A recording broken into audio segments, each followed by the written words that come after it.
How to copy your group link on your Signal application. Hi guys, in this video I will show you how to copy your group link on Signal application. It's so easy and quick, so let's jump in. First thing, go to your Signal application, click on it and click on your group. Now click on your profile up there and scroll down, and now click on group link.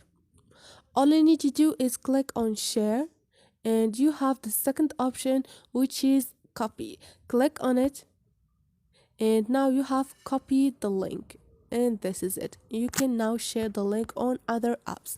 Hope this video was helpful to you, and if you liked the video, don't forget to subscribe and like.